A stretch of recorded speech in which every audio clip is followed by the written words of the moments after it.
আচ্ছা, এবার ঈদের চাঁদ কবে উঠবে? এবার রোজা কি ৩০টা হবে নাকি ২৯টা হবে? এই সমস্ত প্রশ্নের উত্তর এখন থেকে আপনিই দিতে পারবেন। কারণ আজকে আমি আপনাকে এমন একটি ওয়েবসাইটের সাথে পরিচয় করাই দেব, যেইখান থেকে আপনি এই সমস্ত প্রশ্নের উত্তর তো দিতে পারবেনই, এর সাথে, সাথে পৃথিবীর যেকোনো অঞ্চলে যেকোনো সূর্যগ্রহণ কিংবা চন্দ্রগ্রহণ আপনি চাইলে আপনার ফোন থেকেই দেখতে পারবেন, ঠিক ওই জায়গার ভিউ অ্যান্ড পয়েন্ট থেকে। যে ওয়েবসাইট নিয়ে আজকে আমি আলোচনা করব। তাহলে কথা না বাড়িয়ে আমরা সরাসরি কম্পিউটার স্ক্রিনে চলে যাই। আর আপনারা যারা ফোন থেকে করবেন তারা ক্রোম ব্রাউজার থেকে ফোনের ডেস্কটপ মোডটি অন করে নেবেন। আপনি যদি দেখতে চান ঈদের চাঁদ কবে উঠতে পারে সেই সম্ভাব্য দিনটি, তাহলে আপনি চলে যাবেন আপনার ফোনের ক্রোম ব্রাউজারে এবং সেখানে গিয়ে লিখবেন স্টেলারিয়াম এই ওয়েবসাইটটির নাম, এবং আপনাকে এমন একটি ওয়েবসাইটে নিয়ে যাবে এবং তাদের সেম নামে প্লে স্টোরে একটি সফটওয়্যার আছে, আপনি চাইলে সেটিও ব্যবহার করতে পারেন। এরপর এই বারে ক্লিক করে আমরা এটিকে ফুল স্ক্রিন করে নিলাম। এরপরে এখান থেকে আপনি আপনার অঞ্চলটি সিলেক্ট করে দিবেন।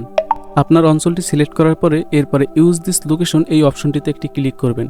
এরপরে এখানে টাইম জোনের এই অপশনটিতে ক্লিক করার পরে উপরে এই ঘড়ির আইকনে যদি একটি ক্লিক করেন, তাহলে আপনাকে রিয়েল টাইমে ব্যাক নিয়ে যাবে। অর্থাৎ আমি যখন এই ভিডিওটি রেকর্ড করছি তখন আমার এখানে 27 তারিখ 11টা 36 বাজে।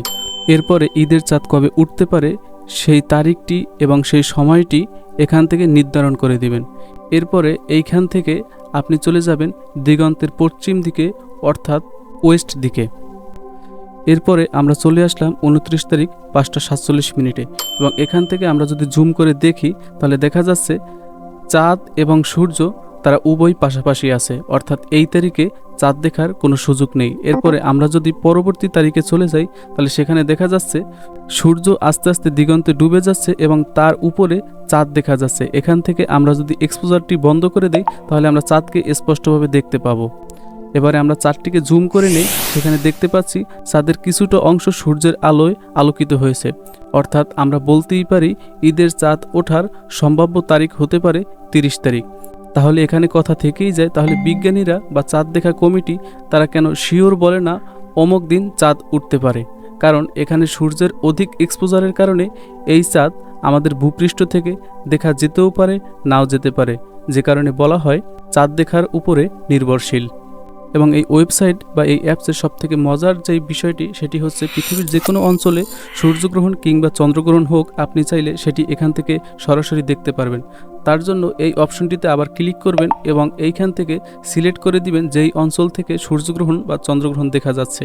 এরপরে আপনি যদি ইউজ দিস লোকেশন এই অপশনটিতে ক্লিক করেন তাহলে এখান থেকে আপনি সরাসরি সেই জায়গার সূর্যগ্রহণ কিংবা চন্দ্রগ্রহণকে দেখতে পারবেন। এবং আপনারা যদি মহাকাশ বিষয়ক আরও ইনফরমেটিভ ভিডিও চান তাহলে কমেন্ট করে জানাবেন, আমি নিয়ে আসব। আশা করি ভিডিওটি আপনার ভালো লেগেছে। যদি ফেসবুক পেজ থেকে দেখে থাকেন তাহলে আমার পেজটি ফলো করে দিবেন এবং ইউটিউব চ্যানেল থেকে যদি দেখে থাকেন তাহলে আমার চ্যানেলটি সাবস্ক্রাইব করে দিবেন।